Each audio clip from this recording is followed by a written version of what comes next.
प्रश्नावली 1.1 का पहला क्वेश्चन है, निम्नलिखित संख्याओं को अभाज्य गुणनखंड के रूप में व्यक्त कीजिए। संख्याओं को अभाज्य गुणनखंड के रूप में व्यक्त करना है।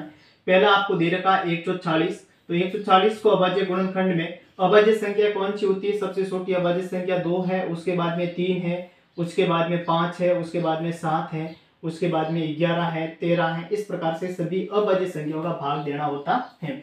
अब यहाँ से देखिए, इसमें मैं 2 का भाग दूंगा। 2 का भाग जा रहा है या नहीं जा रहा है? हमेशा ध्यान रखना, यदि किसी संख्या के अंत में 0, 2, 4, 6, 8 आए तो उसमें 2 का पूरा भाग जाता है। तो इसमें 0 आ रहा है, इसलिए 2 का भाग जाएगा। 2 का भाग 17 के अंदर 7 बार और 0, 70 के अंदर 2 का भाग जा रहा है, कितनी बार जाएगा? 35 बार जाएगा। फिर यहाँ से देखिए 35 के अंदर 2 का भाग नहीं जा रहा, क्योंकि यहाँ से कोई कोड नहीं है, पीछे इधर 5 है। फिर यहाँ पर अपन देखेंगे 35 के अंदर 3 का भाग जा रहा है या नहीं जा रहा है। देखिए 3 की भाजकता का नियम होता है। 3 की भाजकता ये कहती है कि यदि किसी संख्या के अंकों का योग 3 के पहाड़े में आना चाहिए। अंकों का योग 5 और 3 कितने हो गए? 8। 8 3 के पहाड़े में नहीं आ रहा है, इसलिए इसमें 3 का भाग नहीं जाएगा। उसके बाद में देखिए किसका ट्राई करोगे। उसके बाद में नेक्स्ट जो अभाज्य संख्या है 5 है, 5 का भाग जा रहा है। यदि किसी संख्या के अंत में 0 और 5 है, यदि किसी संख्या के अंत में 0 और 5 है तो उसमें 5 का पूर्ण भाग जाता है। तो इसमें 5 है, इसमें 5 का जाएगा, कितनी बार जाएगा? 7 पंजे 35। फिर किसका जाएगा? 7 का जाएगा, 7 के अंदर 1 बार जाएगा। ठीक है। उसके बाद में देखिए इसको अभाज्य गुणनखंड के रूप में कैसे व्यक्त करेंगे। यहां से संख्या अपन को दे रखी है 140। कितनी दे रखी है? 140। तो ये 140 बराबर कितना है? 2 इंटू 2 इंटू 5 इंटू 7। इसको थोड़ा और अच्छी फॉर्म में लेके तो लिख सकते हैं 2 इंटू 2 को मैं क्या लिख सकता हूँ? 2 की घात 2 इंटू 5 इंटू 7, यानी यह अभाज्य गुणनखंड के रूप में व्यक्त हो गया। किसका? 140 का। इसी प्रकार से सेकंड नंबर सवाल देखिए, अपन को दे रखा है 156। सेकंड नंबर कितना दे रखा है? 156। तो मैं 156 के लिए अभाज्य गुणनखंड करता हूँ। सबसे पहले सबसे छोटी अभाज्य संख्या का भाग, सबसे छोटी अभाज्य संख्या 2 है, तो अपन 2 का भाग देंगे। 2 का भाग जा रहा है इसमें, ठीक है। 2 का भाग 15 के अंदर 7 दूनी 14, पीछे शेष रह गया 1, यहाँ हो जाएंगे 16, 8 दूनी 16, 78 बार जाएगा। उसके बाद में 2 का भाग देंगे 7 के अंदर, 3 दूनी 6 और 1 यहाँ आ जाएगा, 18 हो गए, कितना हो जाएगा? 9 दूनी 18, 39 बार। फिर यहाँ से देखेंगे 2 का भाग नहीं जा रहा है, तो किसका देंगे? 3 का देंगे। 3 का भाग बिल्कुल जा रहा है, कितना? 13 बार जा रहा है, 13 तिया 39 होते हैं। फिर 13 के अंदर किसी का नहीं जाएगा, 13 खुद का जाएगा, कितनी बार? 1 बार जाएगा। ठीक है। तो 156 के जो अभाज्य गुणनखंड प्राप्त हुए वो 2 इंटू 2 इंटू 3 इंटू 13, यानी इसको अच्छी फॉर्म में लिखना चाहिए 2 की घात 2 इंटू 3 इंटू 13, ये इसके अभाज्य गुणनखंड हो जाएंगे। इसी प्रकार से जो नेक्स्ट 3 नंबर दे रखा है 3825, कितना दे रखा है? 3825। इसको अभाज्य गुणनखंड के रूप में व्यक्त करना है। 3825। तो सबसे पहले अपन सबसे छोटी अभाज्य संख्या का भाग देंगे। सबसे छोटी अभाज्य संख्या 2 है, 2 का नहीं जा रहा। फिर 3 का ट्राई करेंगे। 3 की भाजकता का नियम, अंकों का योग 3 के पहाड़े में आना चाहिए। 3 और 8 कितने हो गए? 11। 11 और 2 कितने हो गए? 13। 13 और 5 कितने हो गए? 18। 18 अंकों का योग 18, 3 के पहाड़े में आ रहे हैं 18, इसलिए 3 का भाग जाएगा। तो ये 3 का दे रहा हूँ। 3 का भाग 3 में 1 बार, 8 के अंदर 2 बार जाएगा, 3 दूनी 6, पीछे रह गए 2, 22, 7 या 21 और यहाँ पर 5 तिया 15, 5 बार जाएगा। 1275। फिर ट्राई करेंगे, इसमें 3 का जा रहा है या नहीं जा रहा है। तो अंकों का योग 3 के पहाड़े में आना चाहिए। 2 और 1 कितना हो गया? 3। 3 और 7 कितने हो गए? 10। 10 और 5 कितने हो गए? 15। 15 3 के पहाड़े में आता है, इसलिए इसमें 3 का भाग और जाएगा। 4 तिया 12, 3 दूनी 6, 7 में से चल गए 1, यहाँ पर 15 हो जाएंगे, 5 तिया 15। फिर यहाँ से देखिए अपन 3 का भाग और ट्राई करेंगे। 4 और 2 कितने हो गए? 6। 6 और 5 कितने हो गए? 11। अंकों का योग 11 आ रहा है, जो कि 3 के पहाड़े में नहीं आ रहा है, इसलिए 3 का भाग नहीं जाएगा। 3 के बाद में 5 की ट्राई करते हैं। यदि किसी संख्या के अंत में 0 और 5 है तो उसमें 5 का पूर्ण भाग जाता है, इसलिए इसमें 5 का भाग जाएगा। कितनी बार? 42 के अंदर 8 पंजे 40 होते हैं, पीछे रह गए 2, यहाँ 25 से 25 85 बार। फिर 5 का भाग जा रहा है, कितनी बार जाएगा? 8 के अंदर 5 एकम 5, शेष रह गए 3, इधर हो गए 3 आते 35, 7 पंजे 35, 17 बार, 17 पंजे 85 होता है। और 17 एक अभाज्य संख्या, किसी का नहीं जाएगा, 17 खुद का जाएगा, 1 बार जाएगा। अब यहाँ से देखिए, जब यहाँ पर शेष कोई अभाज्य संख्या रह जाती है ना, तो और किसी संख्या का भाग नहीं जाता, उसी संख्या का ही भाग देना होता है, आगे ट्राई नहीं करनी। अब यहाँ से देखिए मैं 3825 को मैं क्या लिख सकता हूँ? 3 इंटू 3, यानी 3 इंटू 3 इंटू 5 इंटू 5 इंटू 17। फिर इसको और अच्छी फॉर्म में लिखना चाहते हो, 3 इंटू 3 2 बार है, इसका मतलब 3 की घात 2 इंटू 5 2 बार है, इसका मतलब 5 की घात 2 इंटू 17। ये इसके अभाज्य गुणनखंड हो गए। इसी प्रकार से नेक्स्ट दे रखा है 5005, इसका चौथा सवाल कितना दे रखा है 5005। 4 नंबर इसका दे रखा है 5005। तो देखो 5005 का कैसे होगा। सबसे पहले 2 का भाग जाना है, 2 का जा नहीं रहा है, फिर 3 का ट्राई करेंगे, अंकों का योग 3 के पाड़े में आना चाहिए, 5 और 5 10, अंकों का योग 3 के पाड़े में नहीं आ रहा है, लेकिन 5 का तो भाग जाएगा। 5 का भाग देखो 50 के अंदर 10 बार जा रहा है, ये 0, 5 के अंदर 1 बार, 1001 बार।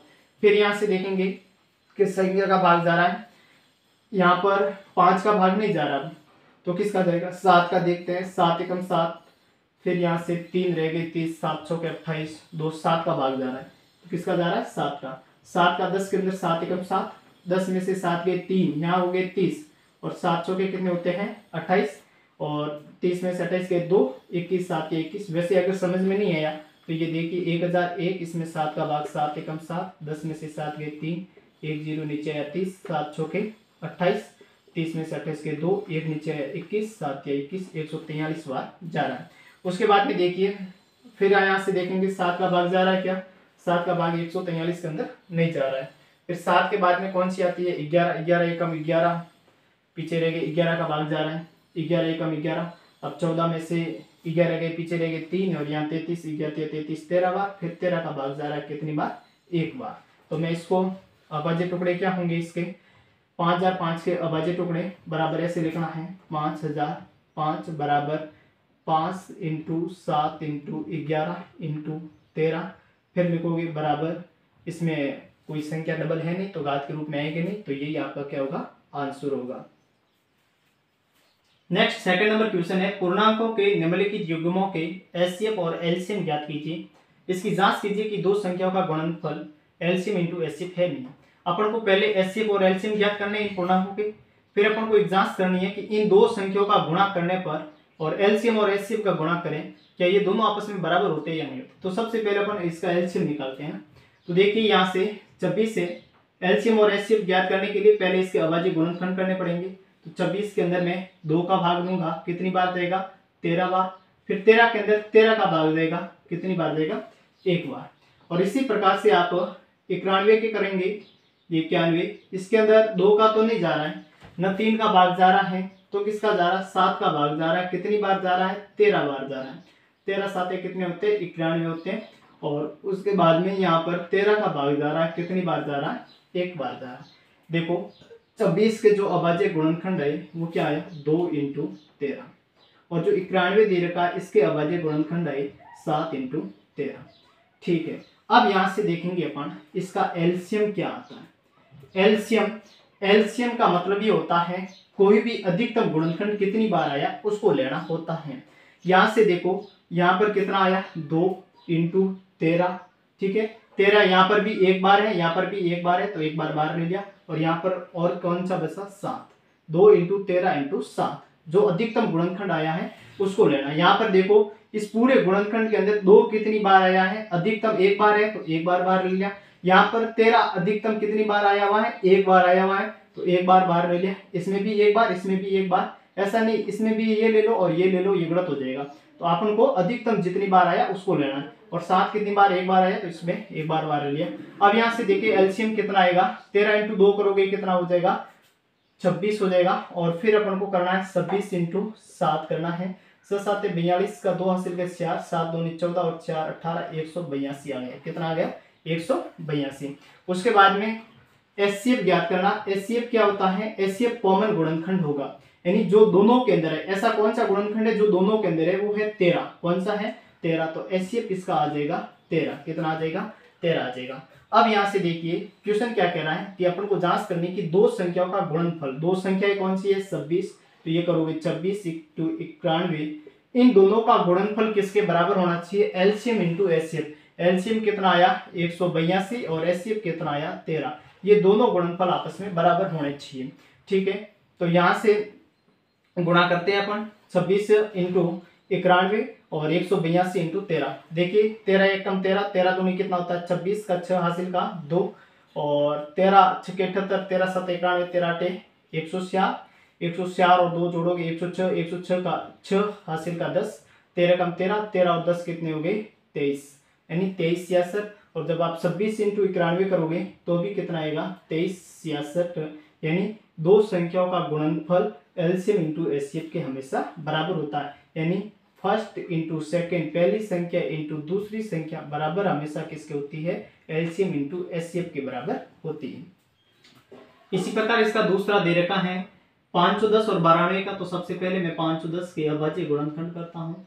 यहाँ से 2 का भाग जा रहा है, 5 के अंदर 2 का भाग 2 बार 2 दूनी 4, 1 रह गया 11, 5 दूनी 10 और 1 रह गया 10 और 5 दूनी 10, 2 चौ 55। अब यहाँ पे 2 का नहीं जा रहा है, 3 का देखते हैं। भाजकता का नियम है अंकों का योग 3 के पहाड़े में आना चाहिए। 5 और 2 7, 7 और 5 12, 12 3 के पहाड़े में आते, इसलिए 3 का भाग जाएगा 25 के अंदर 8 या 24, 1 रह गया यहाँ 15, 5 या 15। फिर 85 के अंदर 3 का भाग नहीं जा रहा है, किसका जाएगा 5 का भाग जाएगा, कितनी बार जाएगा 17 बार। फिर 17 का भाग 17 में 1 बार, ठीक है। डायरेक्ट 17 का क्यों दिया, क्योंकि 17 एक अभाज्य संख्या, अभाज्य संख्या में किसी संख्या का भाग नहीं जाता है। उसके बाद में 92 दे रखा, 92 के अपन अभाज्य गुणनखंड करेंगे। 2 का भाग जा रहा है, 9 के अंदर 2 का भाग 4 दूनी 8, 1 शेष रह गया 12, 6 दूनी 12। फिर 2 का भाग जा रहा है 46 के अंदर कितनी बार जाएगा 23 बार। और फिर देखिए 23 एक अभाज्य संख्या, किसी का नहीं जाएगा, खुद का जाएगा 23 का, 23 में 1 बार। अब यहाँ से इसके अभाज्य गुणनखंड लिखते हैं। 5 और 10 बराबर क्या आया 2 इंटू 3 इंटू 5 इंटू 17 और 92 के अभाज्य गुणनखंड आए 2 इंटू 2 इंटू 23। अब देखिए मैं सबसे पहले इसका एचसीएफ ज्ञात करता हूँ। एचसीएफ क्या होता है, कॉमन गुणनखंड होगा उसको बाहर लेंगे, यानी ऐसी संख्या जो यहाँ पर भी आई और यहाँ पर भी आई, यानी 2 यहाँ पर भी है और यहाँ पर भी है, तो 1 2 को बाहर ले लिया। फिर 2 दोबारा यहाँ है लेकिन यहाँ नहीं है, इसलिए नहीं आएगा। 3 यहाँ है, यहाँ नहीं है। 5 यहाँ है लेकिन यहाँ नहीं है। 17 यहाँ है, यहाँ नहीं है। 23 यहाँ है लेकिन यहाँ नहीं है। तो केवल एचसीएफ कितना आ गया 2 आ गया। और एलसीएम कितना आएगा, एलसीएम जो अधिकतम गुणनखंड है उसको बाहर लेना। देखिए 2 यहाँ पर 1 बार है, 2 यहाँ पर 2 बार है, अधिकतम कितनी बार 2 बार है ना, तो 2 बार बाहर लेंगे, 2 इंटू 2। फिर यहाँ से देखो 3 यहाँ पर 1 बार है, यहाँ नहीं है, इसलिए 3 इंटू, उसके बाद में 5 इंटू, उसके बाद में 17 इंटू 23, जो अधिकतम है उसको बाहर लेना होता है। यहाँ से देखो 2 इंटू 2 करोगे कितना आ जाएगा 4, 4 का गुणा 3 के साथ करोगे 4 या 12, 12 को गुणा 5 के साथ करोगे कितना आ जाएगा 12 पंजे 60 इंटू 17 इंटू 23। फिर यहाँ से देखिए 17 इंटू 6 करोगे 17 सके होता है 102 और ये 0 इंटू कितना करोगे 23। अब यहाँ से देखोगे 23 का गुणा 0 के साथ करोगे तो 0, 23 से कम 23, 23 दूनी 46, 46 का 6 हासिल का 4, 23 का गुणा 0 के साथ 0, 0 और 4 कितने हुए 4। फिर 23 से कम 23 कितना आ गया 23,460 एलसीएम आ गया। अब प्रश्न कह रहा है दो संख्याओं का गुणनफल, तो दोनों संख्याओं का गुणनफल करते हैं 510 इंटू 92। ये गुणनफल किसके बराबर होना चाहिए, एलसीएम इंटू एचसीएफ। एलसीएम कितना आया 23,460 इंटू एचसीएफ कितना आया 2 आया। अब यहाँ से देखिए मैं इसका गुणा करूंगा तो 0 का 0, 2 का पारा 6 बार 12 और हासिल का 1, 4 दूनी 8 और 1 कितना हो गया 9, 3 दूनी 6 और 2 दूनी कितना होता है 4, 46,920। इसी प्रकार से 92 का गुणा 51 के साथ करोगे तो कितना आएगा 46,920। कहने का मतलब ये हुआ कि पहली संख्या और दूसरी संख्या का गुणनफल हमेशा एलसीएम इंटू एचसीएफ के बराबर होता है। ये अपने कथन की सत्यता की क्या कर ली, जांच कर ली। यहाँ से जब आप करना शुरू करें, जब एलसीएम और एचसीएफ ज्ञात कर ला तो यहाँ पर लिखेंगे जांच, क्या लिखोगे जांच, यानी ये जो दिया गया कथन है ये स्टेटमेंट है वो सही है या नहीं। 3 नंबर सवाल है अभाज्य गुणनखंड विधि द्वारा निम्नलिखित पूर्णांकों के एलसीएम और एचसीएफ ज्ञात करने हैं अभाज्य गुणनखंड विधि के द्वारा। तो देखिए सबसे पहले अपन दे रखा 12, 15 और 21 का, तो मैं 12 के अभाज्य गुणनखंड करता हूँ यहाँ पर, और यहाँ पर मैं करूँगा 15 के अभाज्य गुणनखंड, और यहाँ पर मैं करूँगा 21 के अभाज्य गुणनखंड। तो सबसे पहले देखिए 12 के अंदर 2 का भाग जा रहा है कितनी बार 6 बार, फिर 2 का भाग जा रहा है 6 के अंदर 3 बार, फिर 3 का भाग जा रहा है 3 के अंदर 1 बार, फिर 15 के अंदर देखिए 2 का तो नहीं जा रहा लेकिन 3 का भाग जा रहा 5 या 15 5 बार, फिर 5 का 5 के अंदर भाग जा रहा है 1 बार, फिर 21 में देखो 2 का नहीं जा रहा है लेकिन 3 का भाग जा रहा है 7 बार, फिर 7 का भाग जा रहा है 7 के अंदर 1 बार। तो देखिए सबसे पहले इसके गुणनखंड क्या आए, 12 के गुणनखंड आए 2 इंटू 2 इंटू 3, यानी इसको मैं ये कह सकता हूँ 2 इंटू 2 को कह सकता हूँ 2 की घात 2 इंटू 3। और 15 के गुणनखंड क्या प्राप्त हुए, 15 के गुणनखंड प्राप्त हुए 3 इंटू 5। ठीक है, उसके बाद में 21 है और 21 के गुणनखंड प्राप्त हो रहे हैं 3 इंटू 7। तो सबसे पहले बात करते हैं एचसीएफ की कि इसका एचसीएफ क्या आएगा। किसकी बात करते हैं, एचसीएफ की। एचसीएफ देखो, एचसीएफ का मतलब होता है कॉमन गुणनखंड कौन सा होता है, हाईएस्ट कॉमन फैक्टर, सबसे कॉमन गुणनखंड होगा वो उसका एचसीएफ होगा। अब यहाँ से देखो 2 यहाँ पर है लेकिन इसमें नहीं है तो ये कॉमन हुआ नहीं। कॉमन कौन सा, 3 यहाँ पर भी है, यहाँ पर भी है, यहाँ पर भी है, कॉमन गुणनखंड है 3। कौन सा है, 3। 3 के अलावा और कोई गुणनखंड कॉमन नहीं है जो तीनों के अंदर आए, तो केवल 3 ही है। तो इसका एचसीएफ कितना हो जाएगा, 3 हो जाएगा।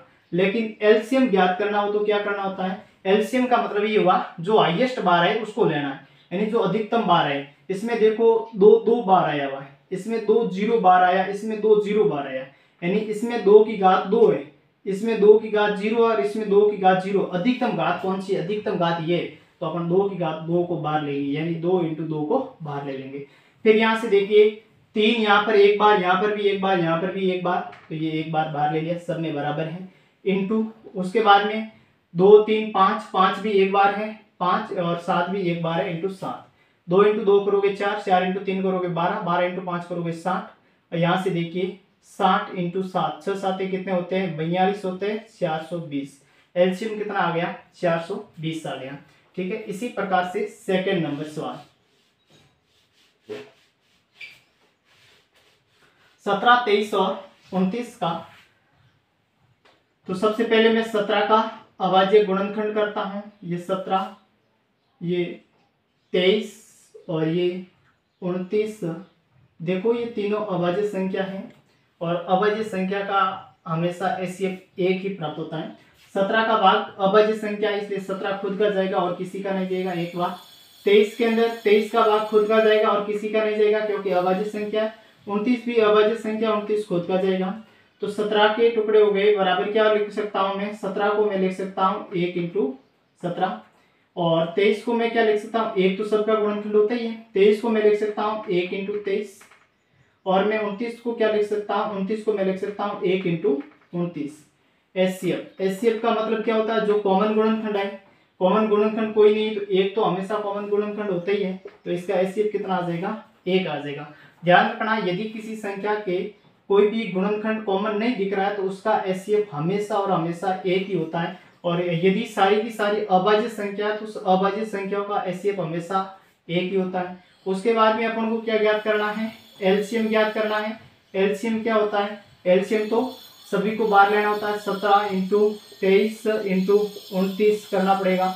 अब यहाँ से देखो 17 इंटू 23 करते हैं फिर सबसे पहले, तो यहाँ से 17 एकम 17, 17 दूनी 34, 17 या 51 का 1 हासिल का कितना 5, 17 एकम 17, 17 दूनी 34 और 34 और 5 कितने हुए 4 और 5 9 39 और 391 इंटू कितना करना पड़ेगा 29 से गुणा करना पड़ेगा।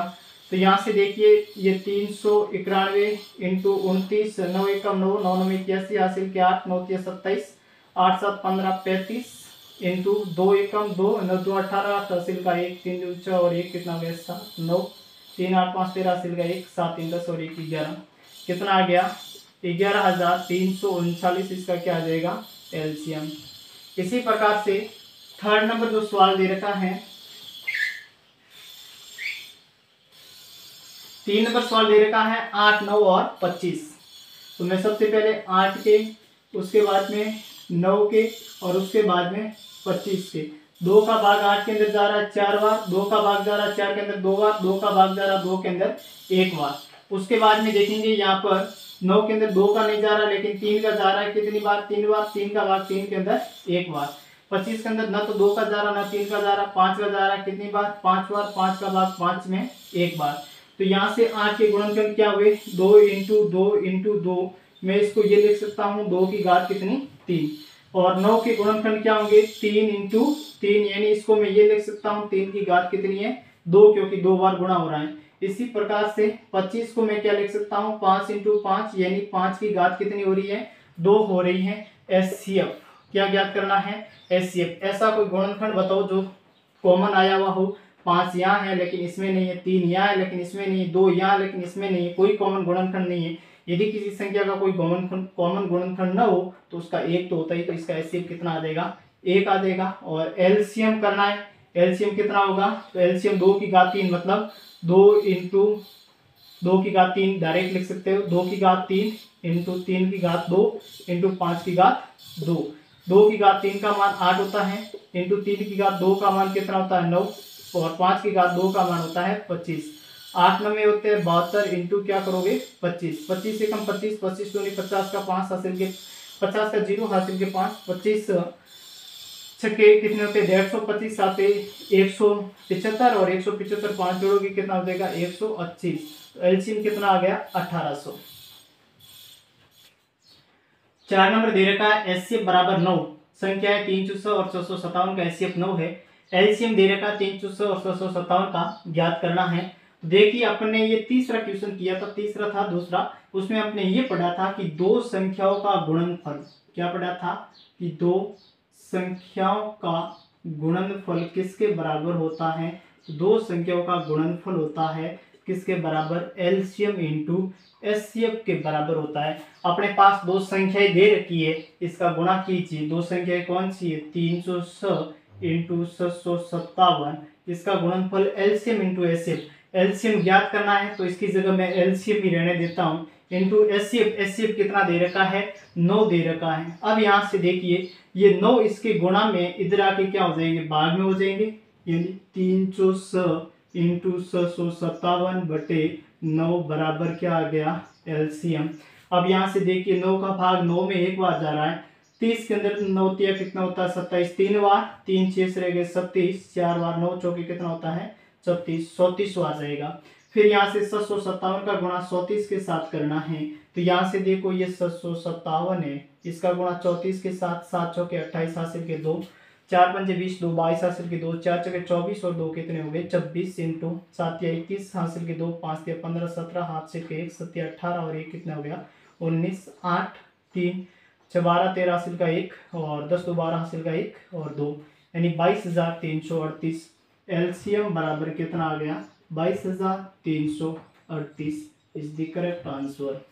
अगला 5 नंबर है, जांच कीजिए कि क्या किसी प्राकृत संख्या n के लिए संख्या 6 की पावर n अंक 0 पर समाप्त होती है। यदि कोई संख्या 0 पर समाप्त होती है तो उस अंक के अंदर 10 का भाग 100% जाना चाहिए। यदि कोई ऐसी कोई संख्या है जो 0 पर समाप्त होती है तो उसमें 10 का भाग जाना चाहिए, और यदि कोई संख्या 0 पर समाप्त होती है तो उसमें 10 के अभाज्य गुणनखंड क्या है? 2 और 5 का भी भाग जाना चाहिए, तो ही वो संख्या 0 पर समाप्त हो सकती है, वरना नहीं। जैसे मान लीजिए 6 की पावर n है, ये क्या 0 पर समाप्त होगी या नहीं होगी? तो 6 की पावर n के अभाज्य गुणनखंड क्या होंगे? इसके अभाज्य गुणनखंड 6 के अभाज्य गुणनखंड होते हैं 2 इंटू 3। क्या होते हैं? 2 इंटू 3। इसके ऊपर घात n है तो ये घात n, यानी इसको मैं ये लिख सकता हूं कि 2 की घात n इंटू 3 की घात n। देखो स के अभाज्य गुणनखंड में कहीं पर भी 5 नहीं आ रहा है, स के अभाज्य गुणनखंड में कहीं भी 5 नहीं आ रहा है, स के अभाज्य गुणनखंड में कहीं भी 10 नहीं आ रहा है। इसका मतलब 10 नहीं आएगा तो उसके लास्ट में 0 तो हो नहीं सकता है। तो इसका मतलब ये हुआ कि 6 की पावर n की जो अभाज्य गुणनखंड है वो कभी भी संख्या 6 की पावर n अंक 0 पर समाप्त नहीं हो सकती है, कभी भी समाप्त नहीं हो सकती है। आप ये कह सकते हैं कि किसी भी प्राकृत संख्या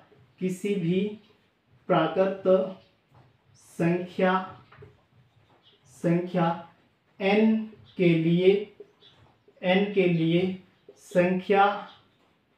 के लिए संख्या 6 की पावर n अंक 0 पर समाप्त नहीं होगी। बस आपको केवल इतना ध्यान रखना है कि देखो 0 पर अगर कोई संख्या समाप्त होगी तो 100% उसमें 10 का भाग जाएगा, और 6 के अभाज्य गुणनखंड 2 इंटू 3 होते हैं। यहाँ पर कोई भी 10 का अभाज्य गुणनखंड नहीं आ रहा है, यानी 2 और 3 जो 10 में भाग नहीं जा रहा है, इसका मतलब इसमें अंत में 0 अंक नहीं होगा। कोई भी प्राकृत संख्या n के लिए 6 की पावर n अंक 0 पर समाप्त नहीं होगा। अगला 6 नंबर है, व्याख्या कीजिए कि 7 इंटू 11 इंटू 13 प्लस 13 और 7 into 6 into 5 into 4 into 3 into 2 into 1 plus 5 भाज्य संख्या है। क्यों? देखिए कोई भी अगर यदि संख्या भाज्य है तो उसके अंदर भाजक की संख्या कितनी होगी? 2 से अधिक होनी चाहिए। यदि कोई संख्या भाज्य है तो उसकी भाजक की संख्या कितनी होनी चाहिए? 2 से अधिक होनी चाहिए, तो ही वो भाज्य होगी। यानी कहने का मतलब यदि कोई संख्या भाज्य है तो उसके गुणनखंड भी कितने होने चाहिए? 2 से अधिक होने चाहिए। तो यहाँ पर पहला अपन को दे रखा है 7 इंटू 11 इंटू 13 प्लस 13। इसमें देखो 13 कॉमन आ रहा है, तो 13 को मैं बाहर ले रहा हूं तो क्या बचेगा? 7 इंटू 11, ठीक है, इंटू 13 बाहर आ गया, प्लस 13 बाहर आ गया, पीछे क्या रह गया? 1। अब आप जानते हैं 7 इंटू 11 कितना होता है? 77 प्लस 1 यानी 13 इंटू 77 और ये कितना हो गया? 78।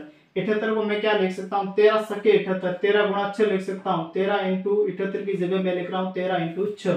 अब यहाँ से देखिए इसके जो गुणनखंड प्राप्त हो रहे हैं 13 13 6, यानी 2 से अधिक गुणनखंड प्राप्त हो रहे हैं। कितने प्राप्त हो रहे हैं? 2 से अधिक गुणनखंड प्राप्त हो रहे हैं। इसका मतलब ये हुआ ये एक संख्या कैसी है? भाज्य संख्या है। कैसी संख्या है? भाज्य संख्या है। इसी प्रकार से आप देखेंगे, जैसे मान लीजिए ये दे रखा है 7 into 6 into 5 into 4 into 3 into 2 into 1 plus 5। 5 यहाँ कॉमन आ रहा है, 5 को बाहर लिया। 7 into 6 into 4 into 3 into 2 into 1 plus 1, क्योंकि 5 बाहर ले लिया। अब यहाँ से ये 5 जब इस संख्या का आप गुणा करोगे तो कितना आएगा? 1008 और प्लस में 1, 1008 के साथ 1 जोड़ोगे तो कितना आएगा? 5 गुणा 1009। कितना आ जाएगा? 5 गुणा 1009। अब यहाँ से देखिए इसके भी जो गुणनखंड प्राप्त हो रहे हैं वो कितने प्राप्त हो रहे हैं? 2 से अधिक प्राप्त हो रहे हैं। इसलिए ये भी एक कैसी संख्या है? भाज्य संख्या है। कैसी संख्या है? भाज्य संख्या है। इस प्रश्नावली का लास्ट है 7 नंबर सवाल। किसी खेल के मैदान की चारों ओर एक वर्ताकार पथ है। एक खेल का मैदान है, उसके चारों ओर क्या है? वर्ताकार पथ है। इस मैदान का एक चक्कर सोनिया को 18 मिनट लग रहे हैं। एक चक्कर लगा रही है, सोनिया नाम की लड़की है, उसको 18 मिनट लग रहे हैं।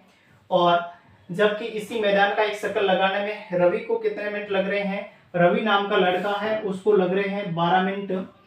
मान लीजिए वे दोनों एक ही स्थान पर, मान लो यहाँ से दोनों शुरू करते हैं एक ही स्थान पर, वो समय भी टाइम है वो भी एक ही है, चलना प्रारंभ करके दिशा है, दोनों की दिशा भी एक ही है, तो ये कितने समय बाद पुनः प्रारंभिक स्थान पर मिलेंगे? तो ऐसे सवालों में हमेशा एलसीएम ज्ञात करना होता है। क्या ज्ञात करना होता है? एलसीएम। क्यों? क्योंकि जब ये समय पर मिलेंगे, जिस समय पर मिलेंगे, जो समय आएगा वो हमेशा इन संख्याओं का क्या होता है? एलसीएम ही प्राप्त होता है। तो अपन भी इन संख्याओं का एलसीएम ज्ञात करेंगे। सबसे पहले मैं 12 है, 12 के अभाज्य गुणनखंड करता हूं। तो देखिए 2 का भाग जा रहा है, किसका जा रहा है? 2 का जा रहा है। कितनी बार जा रहा है? 12 के अंदर 6 बार जा रहा है। फिर देखिए 6 के अंदर 2 का भाग जा रहा है, कितनी बार जा रहा है? 3 बार जा रहा है। और फिर 3 का भाग 3 के अंदर कितनी बार जा रहा है? 1 बार जा रहा है। इसी प्रकार से मैं 18 के अभाज्य गुणनखंड करता हूँ। 2 का भाग 18 में 9 बार जा रहा है, फिर 2 का नहीं जा रहा है, 3 का जा रहा है, 9 के अंदर 3 बार, और फिर 3 का भाग 3 के अंदर 1 बार। फिर यहाँ से देखिए 12 के अभाज्य गुणनखंड 2 इंटू 2 इंटू 3 प्राप्त हुए, और 18 के जो अभाज्य गुणनखंड प्राप्त हुए 2 इंटू 3 प्राप्त हो रहे हैं। यहाँ से देखिए एलसीएम क्या होता है? एलसीएम का मतलब होता है कि जो अधिकतम गुणनखंड आए उसको बाहर ले लो। यहाँ पर 2 बार आया, यहाँ 2 1 बार आया, अधिकतम कौन है? ये है, तो इसको मैं बाहर ले लूंगा 2 बार, 2 इंटू 2। फिर यहाँ 3 1 बार है, यहाँ 3 2 बार, अधिकतम ये है, तो इसको 2 बार बाहर ले लेंगे। 3 इंटू 3, 2 इंटू 2 करोगे 4, 4 इंटू 3 करोगे 12, 12 इंटू 3 करोगे 36, यानी उस समय कौन सा एलसीएम कितना आ गया? 36 आ गया। कि कितने समय बाद वे पुनः प्रारंभिक स्थान पर मिलेंगे? तो आप कह दोगे कि 37 मिनट के बाद में, 37 मिनट के बाद में रवि और जो और कौन है, रवि और जो सोनिया है, वो दोनों 37 मिनट के बाद में पुनः उसी स्थान पर वापस मिलेंगे। तो इस वीडियो के अंदर इतना ही। अगर आपको वीडियो पसंद आए तो लाइक कीजिए, अपने दोस्तों के साथ वीडियो को शेयर कीजिए, और कमेंट बॉक्स के अंदर कमेंट करके जरूर बताइए कि अगर आपको इस टॉपिक से संबंधित कोई डाउट है तो।